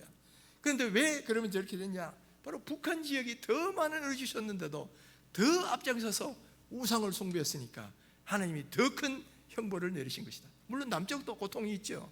그렇지만 북한에게는 더 큰 고통을 지금 주고 계신다라는 거예요. 그러니까 이제 그러면 앞으로 어떻게 하자는 말이냐? 첫째는 신사참배의 죄가 어떤 죄인지를 철저히 교육을 시켜야 된다는 거예요. 지금 관심이 없어요. 당장 지금 눈앞에 먹고 살기도 바쁘고 교회 뭐 세우기도 바쁜데 관심이 없어요. 그러니까 과거에 옛날 다 지나갔는데 또 자꾸 이런 생각합니다. 그러나 그렇지가 않아요. 역사를 모르는 사람은 그 역사는 반복되고요. 역사를 모르면 그것은 미래는 나라의 미래가 없다 그러잖아요. 그리고 사사기 시대의 죄가 왜 똑같은 게 반복될까요? 많은 목사님들이 사사기 강의를 하면서 망할 또다 또 하고 또 그러고 있잖아요. 그 강의할 때는 망할 또다 그렇게 말씀합니다. 근데 똑같은 일이 우리한테 벌어지고 있는 거 왜 모르시냐 이 말이야. 지금 우리가 이거를 모르고 역사에 가르치지 않고 이대로 가면 어떻게 될까요? 이 일은 또 반복될 겁니다. 이와 비슷한 상황이 주어지면 또 똑같은 일이 또 벌어져요. 이게 사사기 시대가 우리에게 말해주는 그 교훈이다 이 말이죠. 이 신사참배 죄가 어떤 죄라는 걸 철저히 가르쳐야 됩니다. 그리고 다시는 이런 일이 있어서는 안 된다. 우리가 상기하자 6.25 그러잖아요. 6.25의 아픔을 절대로 잊지 말고 잘못된 것을 우리가 준비해야 된다는 뜻으로 상기하자 6.25 그런 것처럼 마찬가지로 신사참배가 어떤 죄라는 걸 정확히 알아야 나중에 우리가 그런 일이 다시는 반복되지 않을 수가 있다는 거죠. 그 다음에 법적 취소가 돼야 된다는 거예요. 이 신사참배 결의를 했으면 이게 취소가 돼야 됩니다. 안 그러면 법으로서는 살아있는 거예요. 근데 장로교는 54년도에 취소 결의를 했습니다. 근데 여러분, 감리교는 언제 취소 결의가 된지 아십니까? 무려 2018년도에 와서 비로소 취소가 됐어요. 그동안 계속 그 총회록에는 신사참배는 이 죄가 아니다 이렇게 그대로 온 거예요. 그게 계속 그게 왔다가 2018년도에 와서 그게 비로소 이렇게 그 신사참배 결의된 지 무려 60년인가요? 어떻게 70년인가요? 그때서야 비로소 취소기를 감리교사는 그때서 합니다. 근데 노회는 어떠냐? 이 기록에 따르면, 역사책에 따르면 총회 그 신사참배 결의하기 전에 노회에서 먼저 신사참배 결의를 하고 올라와요. 근데 10몇 개 노회가 신사참배를 결의했습니다. 근데 그 가운데 노회에서 취소 결의를 한 데는 2-3개밖에 안 됩니다. 아직도 나머지 노회들은 신사참배 결의가 그대로 살아있습니다. 회개는 했을런지 몰라도 법적으로는 그게 유효하다 이 말이에요. 아직도 그대로 있다는 거예요. 법적 취소가 안 이루어졌어요. 그래서 저는 강조하는 게 뭐냐면은 전 한국교회가 이때까지 회개한 적 한 번도 없었습니다. 총회 때 회개기도 2번 했다. 그거 갖고 다 끝났다고 보는데 그건 마치 뭐가 됐냐면 온 교회가 다 죄를 범했는데 장로님이 강단에 올라서 대표 기도하면서 우리 죄를 용서해 주십시오 하고 한번 했다고 회개 다 했다고 보는 거하고 똑같은 거예요. 그게 아니죠. 한국교회가 이렇게 8년 이상 그렇게 지었다면 한국교회가 다 회개를 해야 되는 겁니다. 전에 제가 우리 시애틀에 계시는 그 목사님, 갑자기 박상호 목사님, 그 박상호 목사님 이야기를 들으니까 시애틀에 있는 어떤 나이 많은 권사님이 계셨는데 저 강의를 듣더니만 이렇게 말씀하시더라고요. 자기가 15살인가 이렇게 신사참배로 갔는데 교회가 전체 갔다는 거예요. 그래서 목사님도 신사참배하시고 장로님도 하시고 그래서 나도 했고 정말 청심력을 다해서 했다는 거예요. 그런데 그 뭐가 잘못됐습니까? 아직도 뭐가 잘못인지 모르는 분들이 그렇게 있다는 이야기예요. 여러분, 안 배웠으니까 그럴 거죠. 그러니까 한국교회 이걸 한번 다 가르치고 그리고 한번 날짜를 잡아서 일제히 회개 기도를 한번 해야 그래도 과거의 잘못된 역사를 한번 끊고 넘어갈 수 있다는 이야기예요. 아멘입니까? 여러분 동의가 되셔요? 네, 이게 지금 안 되고 있고, 그럼 한국교회가 아직도 이 과거 청산이 안 됐어요. 그런 가운데 회개치 않고 지금까지도 내려와 있고, 이런 상황에서는 또 상황이 그러면 또 그런 일이 벌어질 거다는 거예요. 근데 문제는 뭐냐면은, 자, 신사참배를 회개하자 그러면 반대하는 분들이 있어요. 적극적으로. 첫 번째는 이유가 뭐냐? 우리가 지은 거 아닌데, 지금 세대들은 그 시대에 살지 않았잖아요. 우리가 안 지은 거 왜 우리가 회개하느냐? 그리고 이미 회개를 했다. 그 다음에 지금도 회개할 죄들이 많은데 뭐 옛날 것까지 가지고 하느냐? 그 당시에는 교회를 지키려고 하다 보니까 어쩔 수 없이 피치 못하게 했던 그런 상황도 고려해야 되는 거 아니냐? 이런 반론들이 있어요. 반대했는데, 자, 여러분 한번 생각해 보십시다. 피치 못할 당시의 상황을 고려해야 된다. 자, 피치 못할 당시의 상황이 있었다고 인정합시다. 그러면 지금 죄가 안 되는 겁니까? 어떤 사람이 너무너무 가난해가 너무 배가 고파가 훔쳤어요. 그러면 그건 죄가 아닙니까? 죄잖아요. 마찬가지인 거예요. 어떻게 그 폐쇄하겠다는 위협이 있다고 해서 하나님보다 이 천왕이 더 높다 그러고 그런 것을 어떻게 정당화할 수 있겠습니까? 그거는 당시 피치 못할 상황을 인정한다 하더라도 죄가 아닌 게 아니죠. 엄청난 죄죠. 그리고 신사참배, 이 우상숭배 죄보다 더 큰 죄는 없어요. 그러니까 이거는 당시 상황을 고려한다 하더라도 죄가 아닌 것이 되는 것이 아니다. 그러니까 이건 회개해야 된다는 거죠. 또 지금도 회개할 죄들이 많다. 물론 지금도 회개할 죄들이 많죠. 뭐 금권 선거, 뭐 교회가 또 이렇게 권력을 탐하거나 뭐 섹스 스캔들이 있거나 뭐 하여튼 여러 가지 지금도 많은 문제들이 있잖아요. 그러나 여러분, 그 죄들이 아무리 크다보다 하더라도 우상숭배의 죄보다 크겠습니까? 우상숭배는 기본적으로 하나님의 존재를 부정해버리는 건데, 이거하고 뭐 무슨 거짓말했다, 뭐건 돈을 사랑했다, 뭐 이런 거하고 동일시는 할 수 없잖아요. 그러니까 이거는 정말 기독교의 근간이 흔들리는 죄인데, 그리고 이미 죄를 해겼다.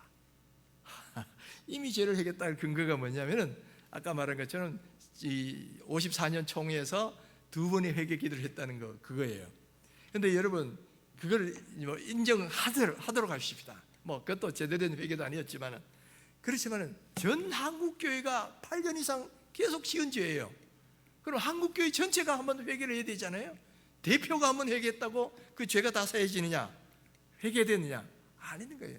대표자들 한두 번의 기도로 이 회개가 제대로 됐다고 말할 수 없어요. 한국교회 전체가 지은 죄는 한국교회 전체가 한번 회개를 해야 된다라는 이야기입니다. 자, 그 다음에 실제로도 성경을 보시면 이 회개가 한 번만 일어난 게 아닙니다. 다니엘도 이렇게 자기 민족을 바벨론 포로로 잡혀오게 한 그 죄를 다니엘서 9장에서 회개하죠. 그 뒤에부터 또 몇십 년 뒤에 에스라가 또 회개 기도를 또 합니다.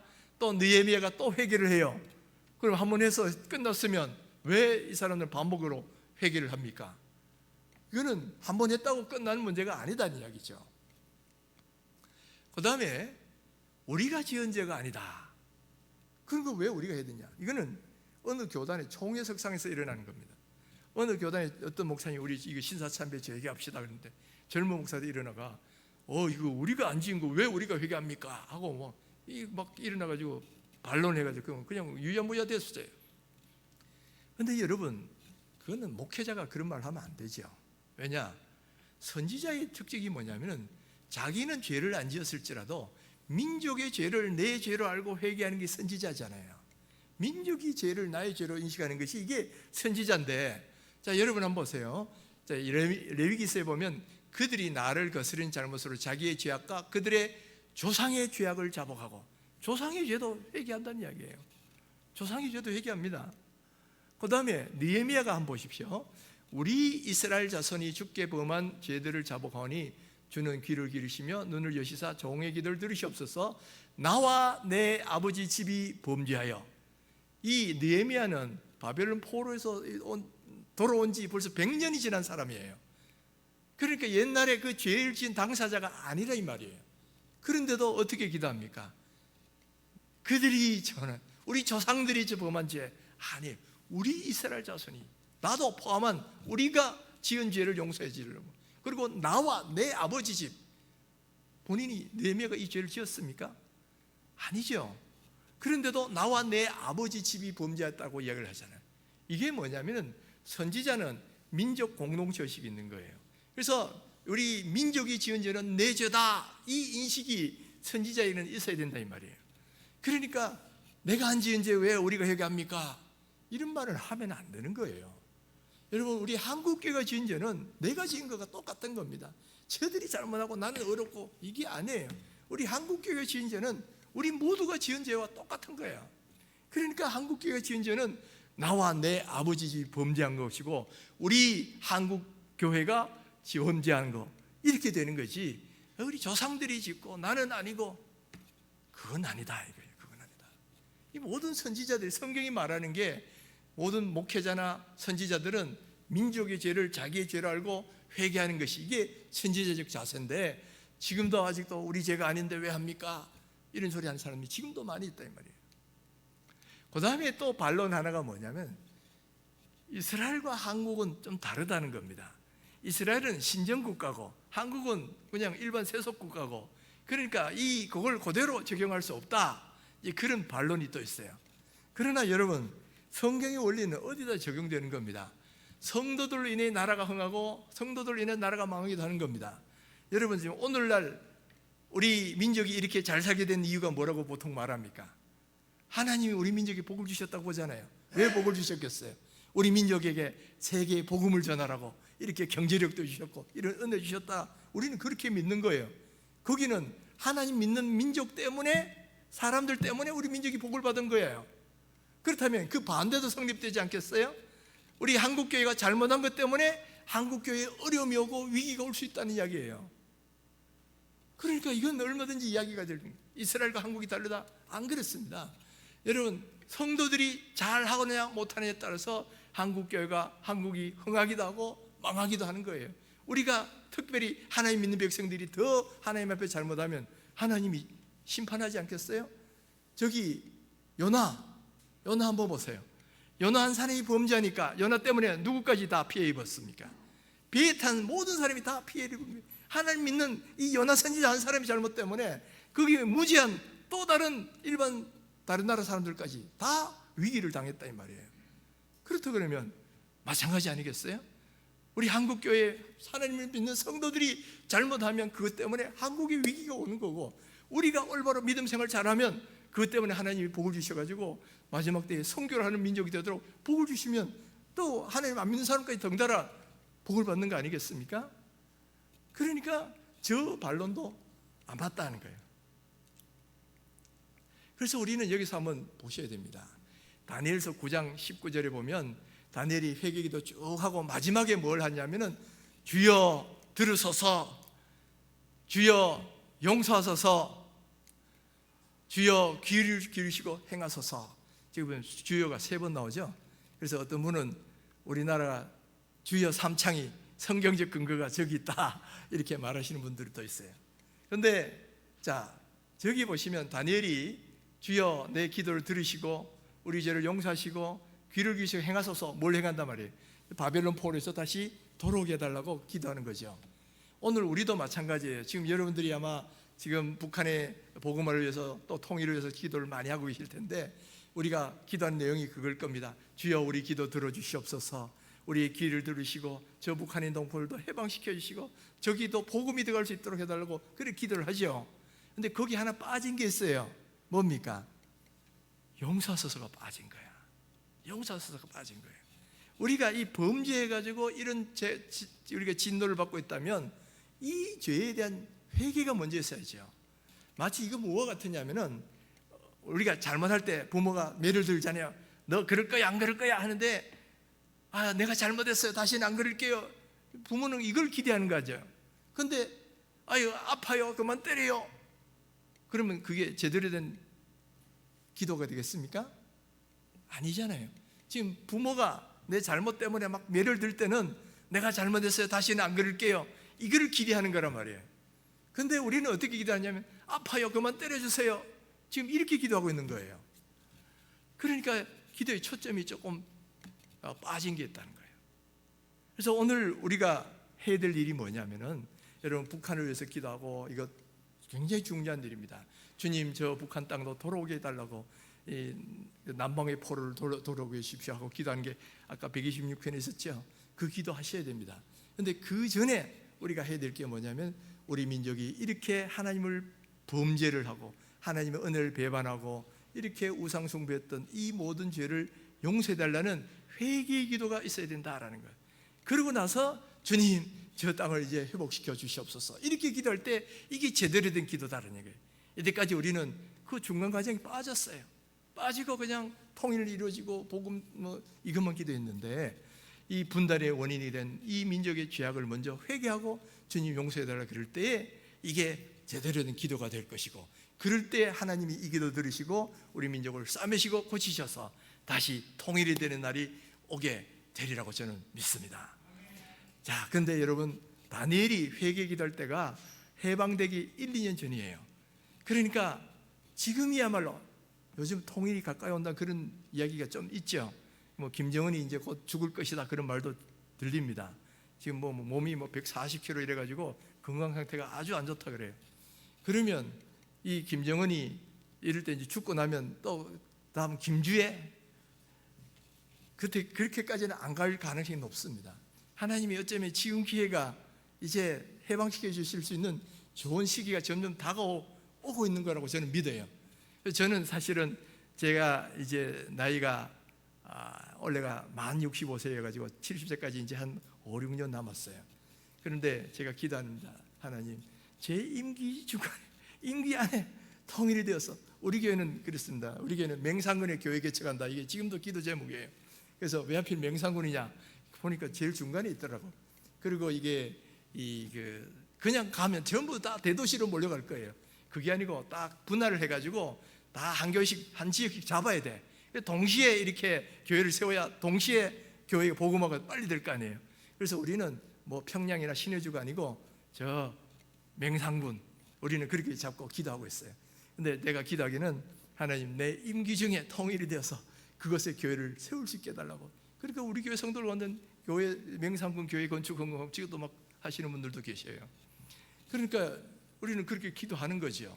하나님, 이 통일이 되되 정말 내 임기 중에 통일이 되어서, 그래서 저 맹상군의 교회를 세울 수 있게 해달라고 저는 그렇게 기도를 하고 있어요.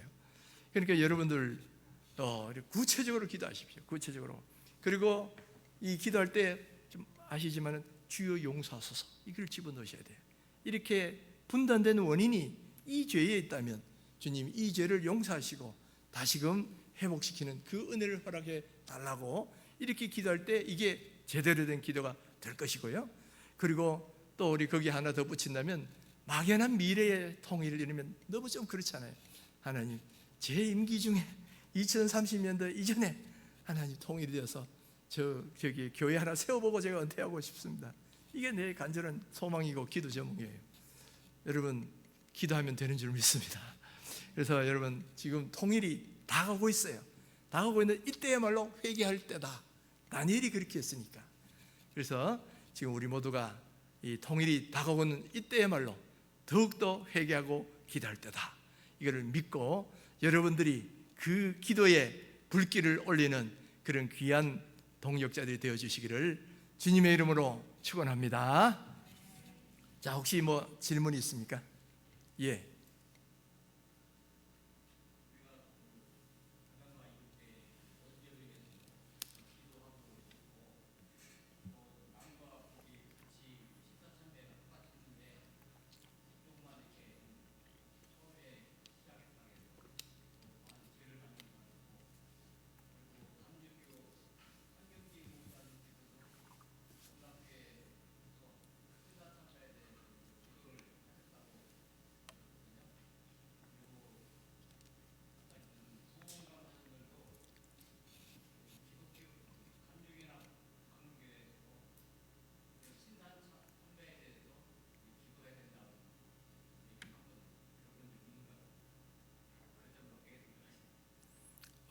개인적으로 하시는 분들이 있어요. 개인적으로 감리교에서도 신사참배에 대해서 좀 이렇게 회개하게 뭐 그런 이야기 하시는 분은 저도 어느 글에서 한번 본 적이 있고요. 개인적으로 몇 분은 아마 그런 문제의식을 갖고 있는 분들이 분명히 계셔요. 그리고 이후에 그 1992년도인가 이 향경직 목사님이 그 종교계의 노벨상이라고 하는 템플턴상을 받으셨잖아요. 그거 받으시는 현장에서 회개를 하셨어요. 내가 마음의 짐이 신사참배했던 것 때문인데 그걸 오늘 회개합니다 하고 그 자리에서 회개를 하셨어요. 그러니까 그동안은 침묵 기간을 이어지다가 이 한경직 목사님이 한번 그 이야기하면서 또 조금씩 이제 거기에 대한 회개의 그게 나오는데 제 책에 그 역사가 다 나와 있습니다. 이후에도 어떤 뭐 2018년까지 감리교 회개할 때까지 도중에 또 어떤 단체에서 회개 기도를 했고 2008년도가 신사참배 60주년인가 그래요. 그러니까 그때 장로교 4개교단이 총대들이 제주도에서 회개 기도한 적도 있었고 또 그다음에 2018년도가 70주년인데 그때 감리교에서 총회에서도 회개 기도하고 또 취소 결의도 하고 뭐 그런 적도 있었어요. 근데 이런 건 다 부분적이죠. 부분적이고 또 2018년 때도 강화문에서 뭐 신사참배 회개 집회도 했는데 대부분 또 기독교인들은 싸늘한 눈으로 봤습니다. 그거 뭐 다 지난 걸 왜 또 의식적으로 그러냐 뭐 이런 반대하는 사람들도 많이 있었습니다. 그래서 제 책에 사실은 그것까지도 다 기록해 놨어요. 그리고 일본 교회에서는 어떻게 회개를 했는지, 그리고 한경직 목사님 이후에 어떻게 회개 분위기가 좀 있는지 그것도 좀 기록을 해놨지만은 그건 일부고 대다수는 아직 전혀 모르고 있고요. 또 그리고 이 부분적으로 하는 게 필요한 게 아니라 전 한국 교회에 일괄적으로 교육을 하고 일괄적으로 한번 날짜를 잡아서 회개하는 것이 저는 제일 필요하다 그렇게 믿고 있는 거죠. 또 뭐 질문 있습니까?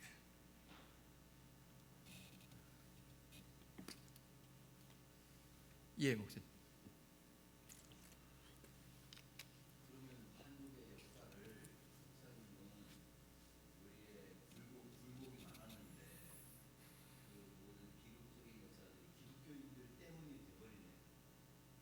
다 그런 건 아니죠.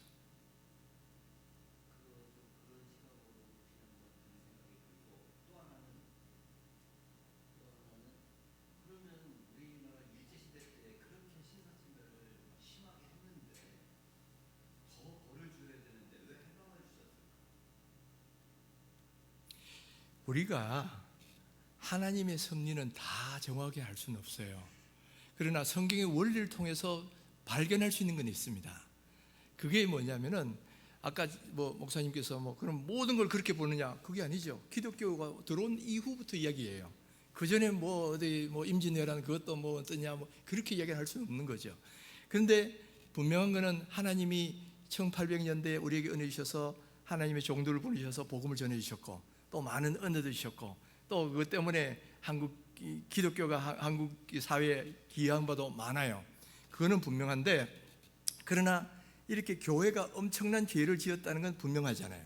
그리고 분명하고 그러면서도 또 우리 민족이 또 한편으로는 기도한 게 있잖아요. 우리 민족을 해방시켜 달라고 기도한 것도 있고 또 순교한 사람들도 많고, 그러니까 우리가 일일이 다 이건 이거고 저건 저렇고 이렇게 말할 수는 없지만은 한편으로는 순교한 사람들의 그것도 하나님이 귀하게 보셨을 것이라고 보고요. 그래서 우리를 또 해방시키시지만은 그러나 아직도 반쪽짜리 회개치 않은 그런 것 때문에 하나님이 또 이런 벌을 저희들에게 주신 것이 아닌가, 저희들은 그렇게 믿는 거죠.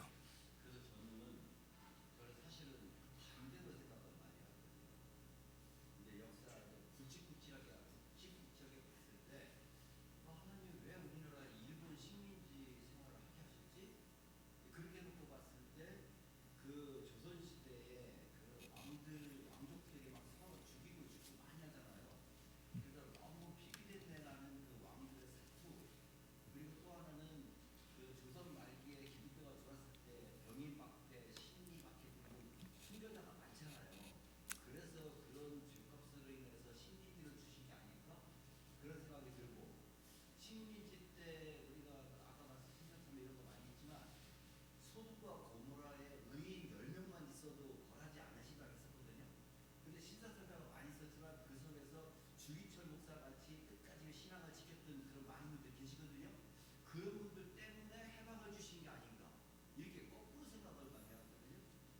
그거는 저도 비슷하게 생각을 합니다. 그래 왜 한편에만 해방도 주시고 분단도 주셨는가? 네.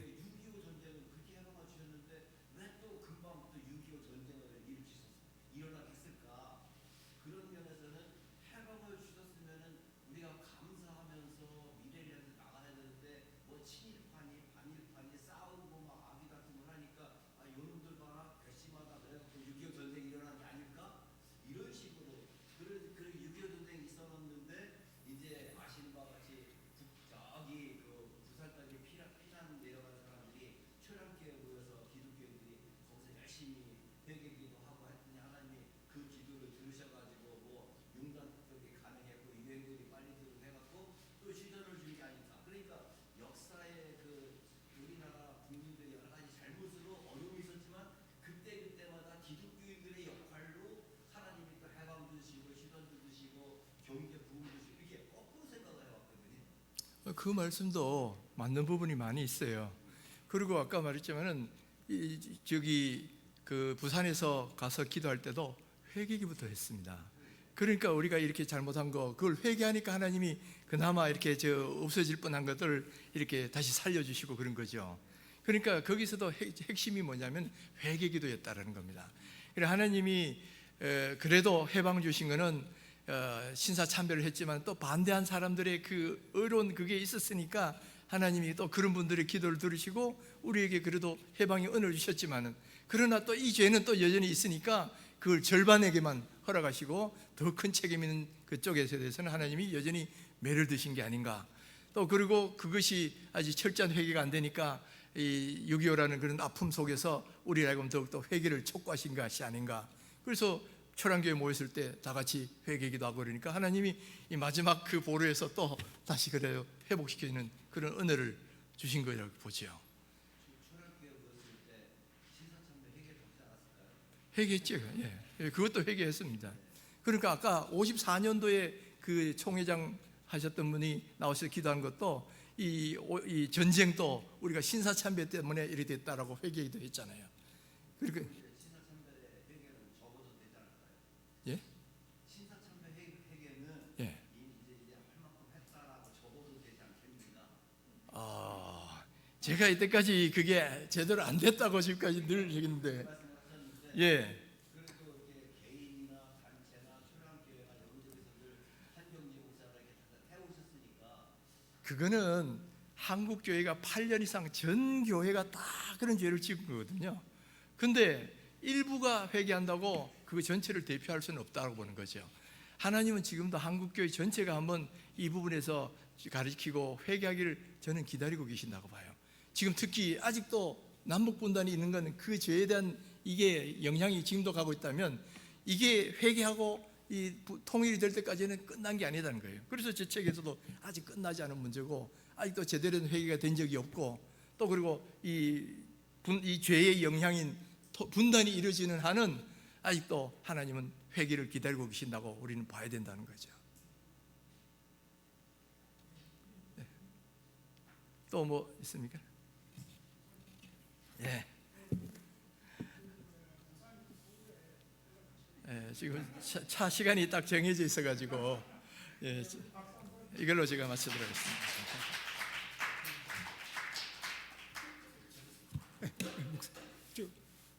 제 아내가 저기 도와드릴까? 예, 그 신사참배에 대해서 또 궁금하신 분은 그 목사님 책이 있어요. 예, 제가 단톡방에 올리겠습니다. 그래서 저기 책을 그 구입해서 보시면 더 자세하게 알 수가 있습니다.